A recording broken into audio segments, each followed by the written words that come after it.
his leadership, that vision has found renewed agency. In his own words, Southeast Asia now stands on the brink of another transformation, one that must be grounded in ethical governance, shared progress, and the values of compassion, justice, and integrity. This is the ethos and the motivation that inspire our symposium today. At IKIM, we recognize that this moment for ASEAN is not about continuity alone. It is about moral elevation and renewed intellectual direction. It is not simply about joining the global economy as participant, but about shaping it as an agent of change, influencing governance, economic models, and civilizational narrative rooted in our heritage. Ladies and gentlemen, this symposium is part of that broader ambition. It seeks to ensure that ASEAN rise is not measured only GDP or trade figures, but in how sustainability, inclusivity, and justice are made real in people's lives. From the urban poor in the remote village, to the forest community of the Kalimantan, to the multi-faith youth of Kuala Lumpur. This symposium is a response to the Prime Minister's clarion call for a second renaissance in ASEAN that is not elite-driven, but community-anchored and not just led by civilization guided. For IKIM, this vision is deeply familiar.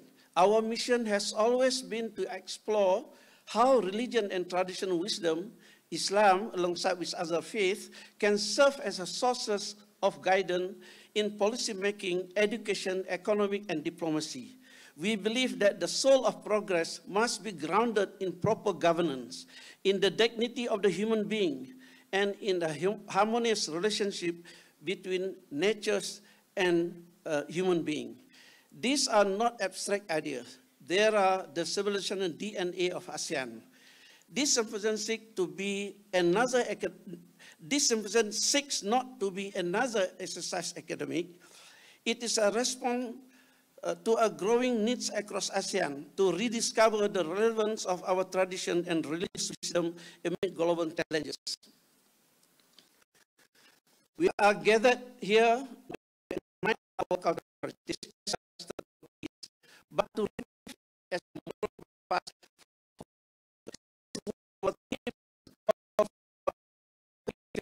in shared wisdom and empowering communities.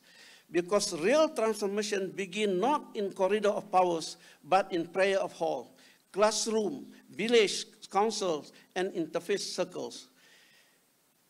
What is the IKIM role in this journey? Since its founding, IKIM has sought to bridge the intellectual with the ethical and policy with civilization.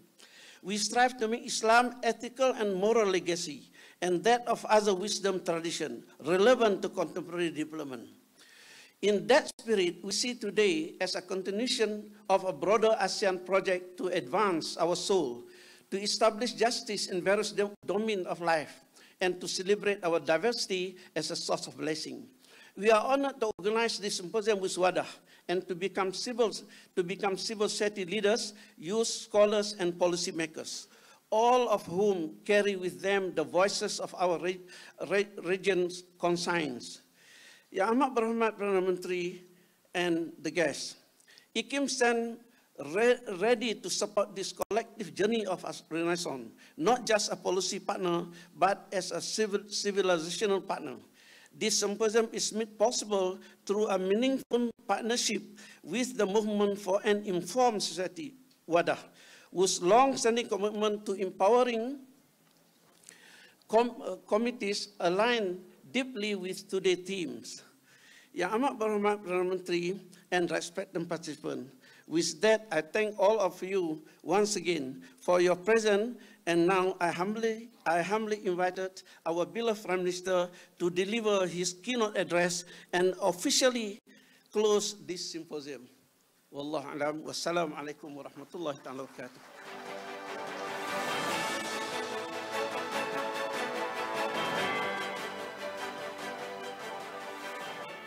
Thank you. Thank you, Deputy Chairman, for your welcoming remarks. And now, ladies and gentlemen, with great honor and great respect, we are privileged to welcome the keynote address by none other than Prime Minister of Malaysia, Yang Berhormat Nabi Ibrahim, Prime Minister of Malaysia, to deliver the address.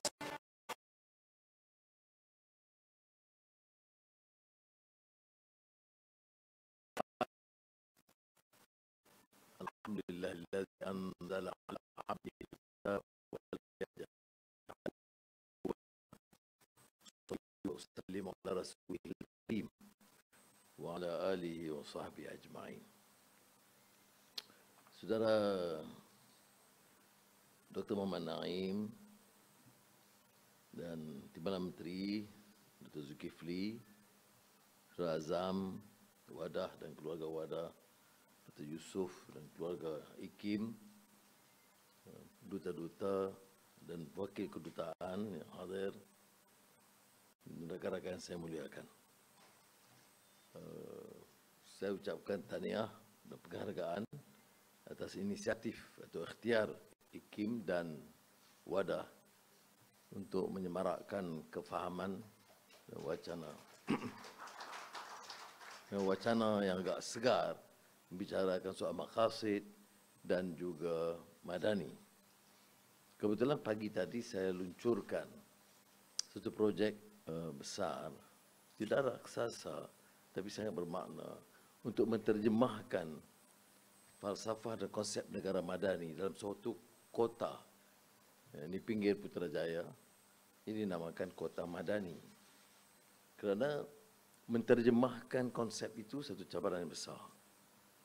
Bagaimana isu keamanan diartikan bukan sahaja sustainability dari sudut ketahanan dan ekonomi, tetapi pemberkasaan rakyat yang berteraskan nilai dan etika.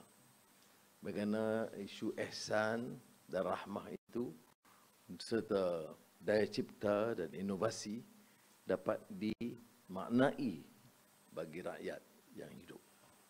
Bagaimana isu perumahan rakyat, terutama pejabat awam, ditangani.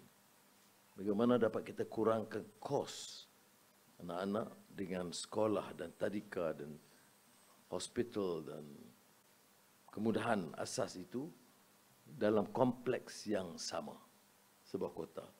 Itu alhamdulillah dapat kita luncurkan walaupun dikendalikan oleh Perbadanan Putrajaya, tetapi dalam belanja akhirnya 4 bilion ringgit, tetapi ia agak menyenangkan kerana ia ada usaha menterjemahkan konsep ini. Now, Excellencies and friends, I'm delighted from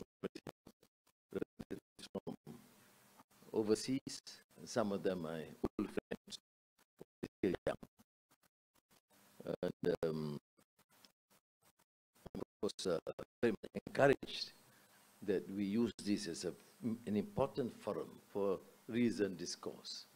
In this age of Islamophobia, where Islam is treated with such prejudice, we need to have this courage or conviction to engage in a reasoned discourse, to present our case, not only to respond or to counter the offensives, but to state our position. Why can Muslims, who happen to be majority in ASEAN, be able to embrace these values and ethical principles at the same time and understand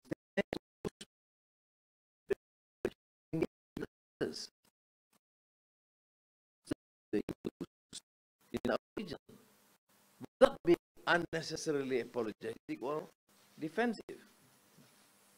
We have a great civilization and tradition, and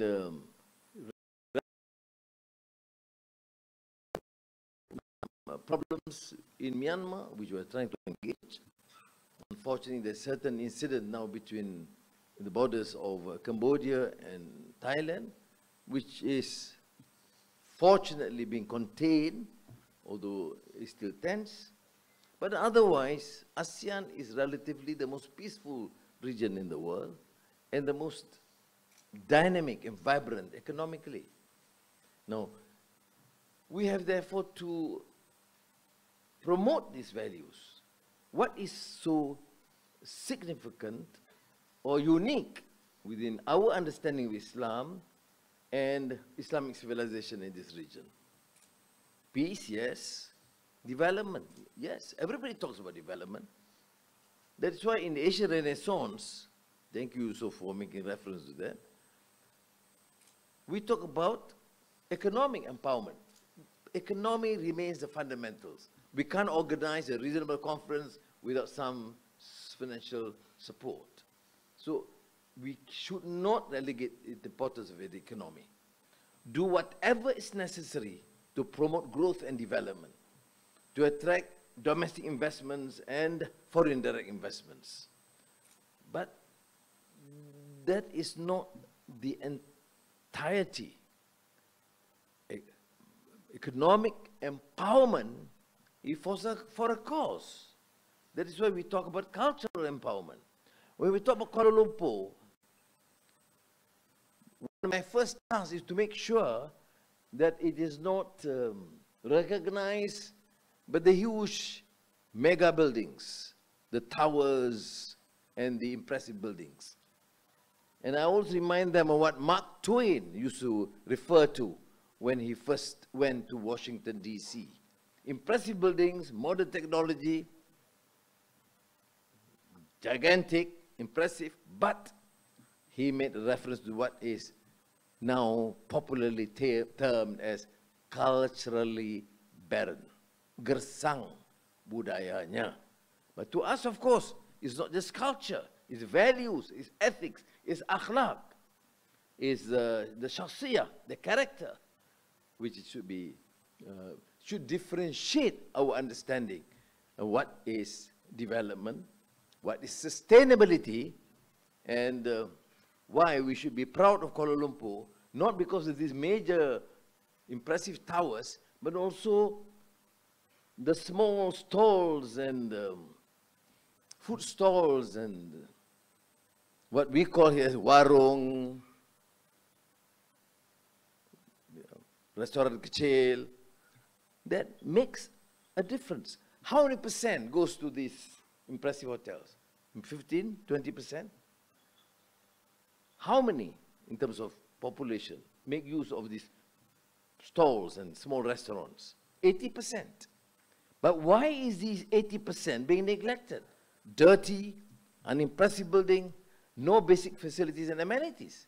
Is something wrong with our understanding about values and ethics and what is justice? So that's why I said to the authorities here, I said, we have to do more to make sure that every single stall, food stall, given the basic amenities,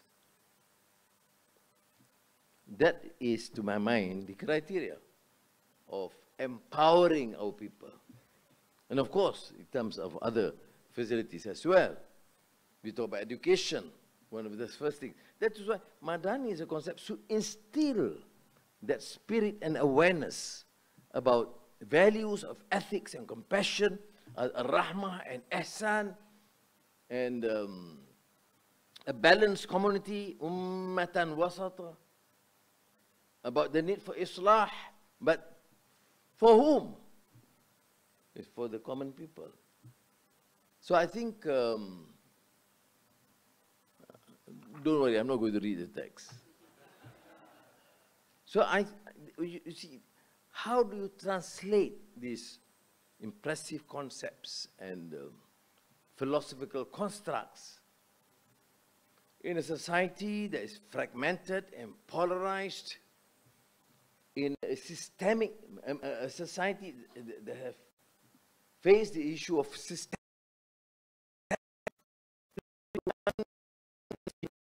the authority or the privilege to lead, he must be corrupt.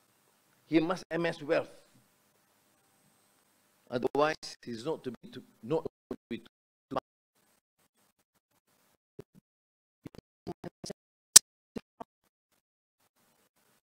and battling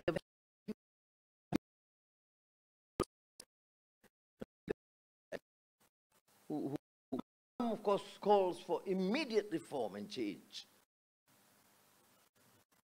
Okay? But I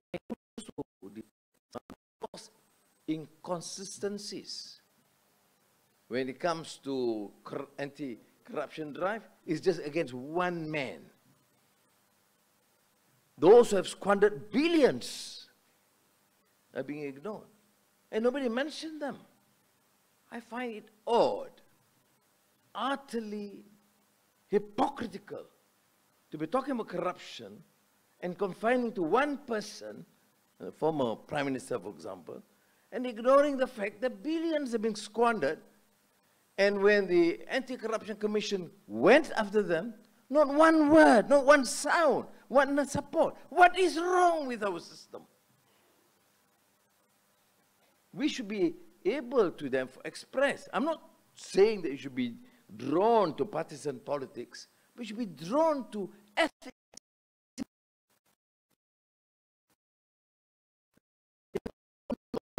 Organization or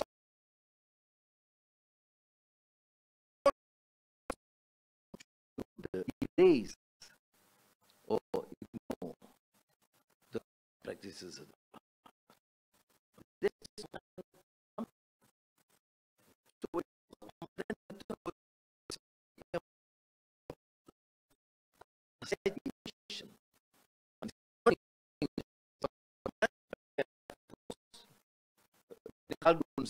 thesis of Khaldun in the Muqaddimah, where he talks about Amran Baydawi, and then focusing with his Asabiyah, Esprit de Corps, and center on the city, with idealism, with values, with principles, with ethics.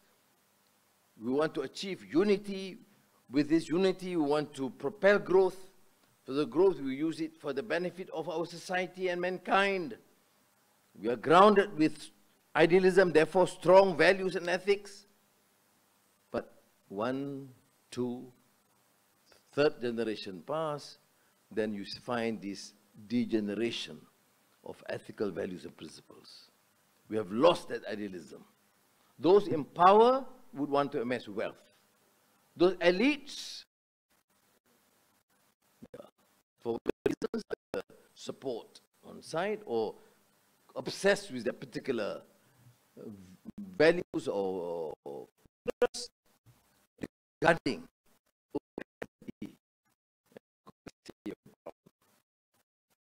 corruption became endemic and later systemic. Beginning, of course, with leadership.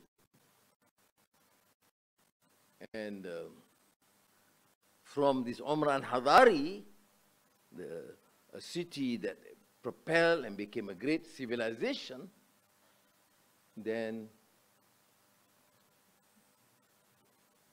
became more decadent. He studied these North African societies and, of course, very detailed analysis that influenced modern sociology. Right. So our concern, particularly for younger generation, is how do you then protect this? How do you then stop this trend towards decadence by instilling values and calling for reform and islah mastata'tu, change as much as you can possibly do. And that is the only possibility to my mind. Do we have a choice? We don't have a choice. Malaysia, as many of the other countries in ASEAN, has enormous potential. Yes, we have problems. It's a very multiracial society. Islam forms the majority, 60%. Islam is the religion of the Federation, but it is a multiracial, multireligious society. There are calls from every racial groups demanding to be protected and everybody will express some form of dissatisfaction. Probably that's the beauty of the society. And then there'll be some demands from provinces, states. Well, we have to accept that and work and navigate wisely. Can we satisfy all at the same time? No. But we have to agree on one thing. This country, as most of our societies, do we then, can we just accept the fact that only through positive reform we can not only save the society and the nation, but to propel the economy through growth and good governance? Well, the answer is, of course, unequivocally yes, in the positive. But how do we then navigate? As I said, one example is the corruption. One person gets a DNAA, and the Prime Minister is condemned by one group. Then the next week, the other person gets DNAA, and he's also, the Prime Minister is also condemned. But these guys talk about judicial independence. So there's a apparent contradiction. What do you want? You want me to be a dictator by asking the judges to adjudicate based on your personal views, or leave it to the courts to decide?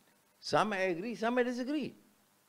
Yeah, some I utterly disagree. But then that's what independence of the judiciary is about. That the executive has its powers, but they have also its limits because of the principle of the separation of powers, which is not necessarily Western or just Montesquieu. Montesquieu probably articulated and liberated a bit more, partly because our sheer ignorance of our past and our turath, our legacy.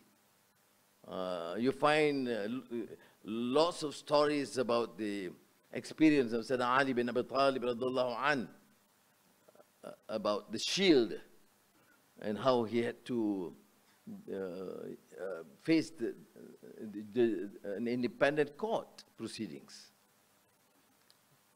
So we will have to then proceed in this framework to ensure that first a better understanding of Islamic precepts. As I said in the beginning, in the introduction, in the days of Islamophobia, our task is partly just to respond. There was one group against hijab in this country. There's one group that discriminates against Muslims. There's one country which says, no, Muslims should be not be allowed to this university. We have huge problems. But do we just respond? Do we just counter? Or we then, within our limits, within our societies, Malaysia, ASEAN, for example, promote this? And nothing stopping us from getting the Muslims together, having in-depth study and understanding, because we too, in the internal dynamics among Muslim societies, do face problems. There are various itijahat trends. There are various, in our history, there are trends towards fanaticism and extremism. There's been violence promoted in the name of Islam. There's been lots of fitna and in the name of Islam. So we must also accept the fact that reform to it within Muslim societies. Then we accept the fact that of the complexity and plurality of our societies by engaging. You want this country to proceed ethically and with the right values, and particularly because of the Islamic concept and framework, but you do nothing to interact with the rest. You do nothing to interact with the Buddhists and the Hindus and the Buddhists and the Christians. I mean, it's a flaw. So you have to get that and understand. Now, in order to engage well with the Hindus and the Confucianists and the Christians, You just don't go and lecture to them. You have also to listen to them. That's what engagement and dialogue is all about. When I organize a major international conference, they brought about some great Muslim scholars, and Tu Wei Ming from Harvard at that time, now he's in Beijing, a very known scholar of Neo-Confucianism. Well, I was criticized. Why do you get Muslims to understand Confucianism? I said, my dear, how do we then get them to understand Islam? If you refuse to listen to them, you can disagree by all means. But you can also find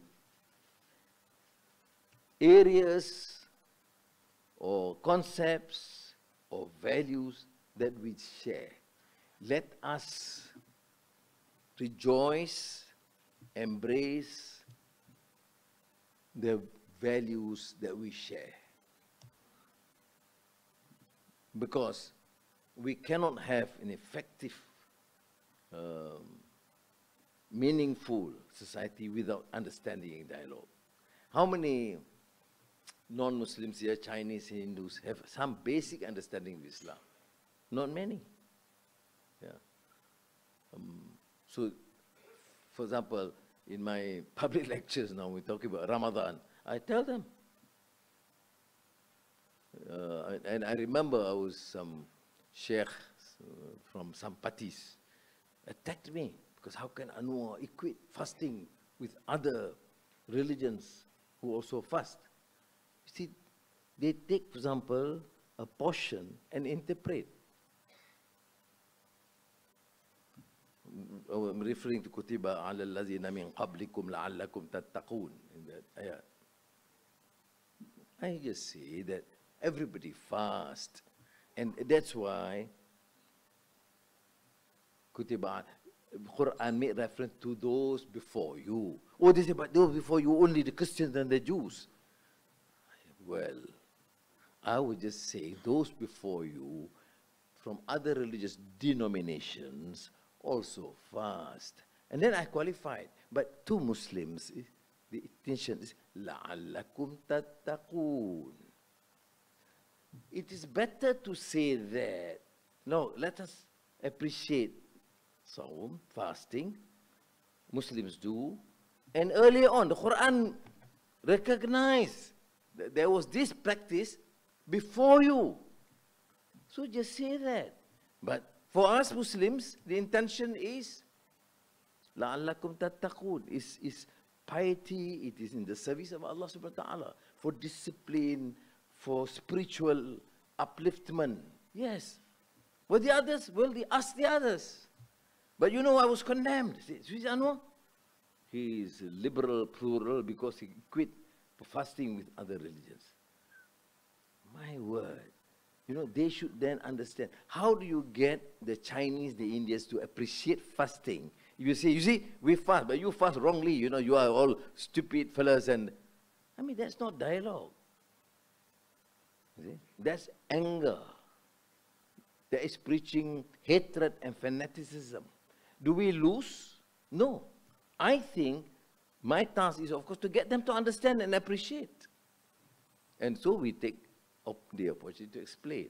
Now, to me, why do I go to expand this or sort of arguments? Because I want to understand that the Madani concept and framework, of course, you can read about it, but more important is that how do you translate this?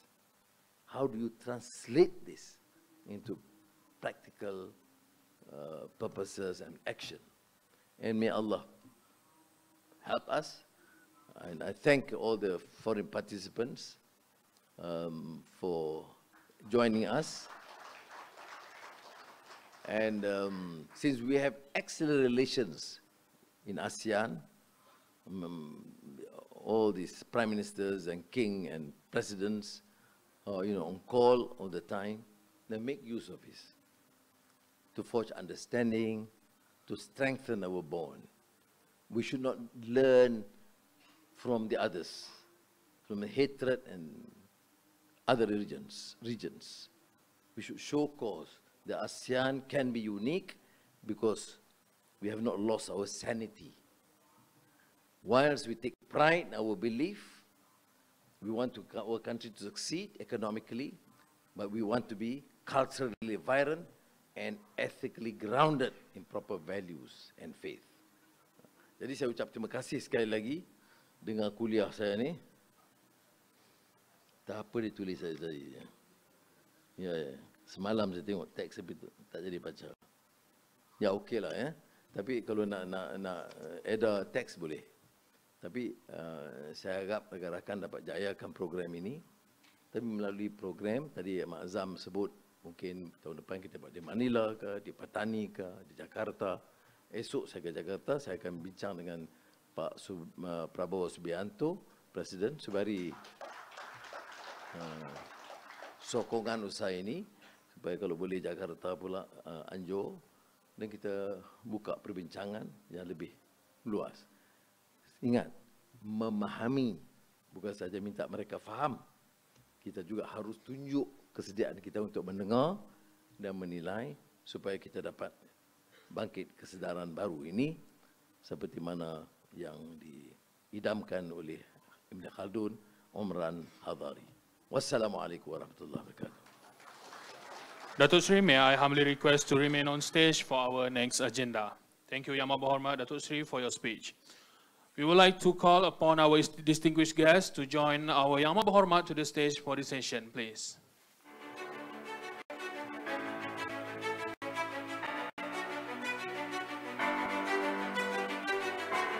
Ladies and gentlemen, to proudly and officially conclude our symposium, this afternoon we have the honor of inviting Yang Berbahagia Datuk Ahmad Abdul Rahman, President of WADA, to present the symposium report to Yang Amat Berhormat Prime Minister of Malaysia.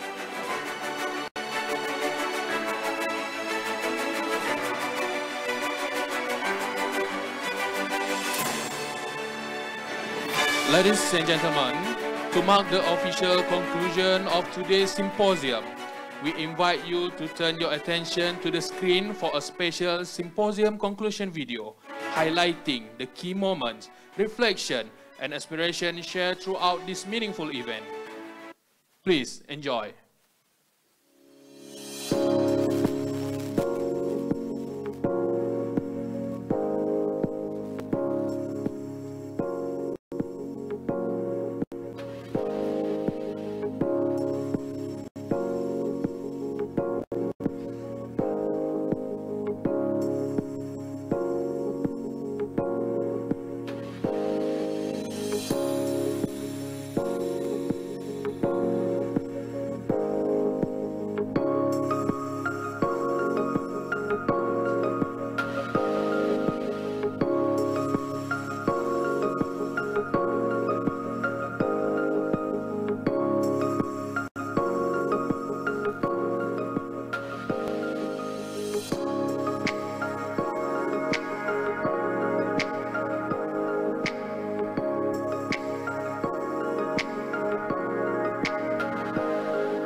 Ladies and gentlemen, to mark the off,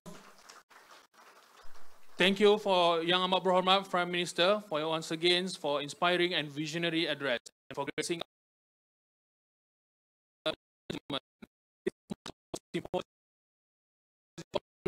with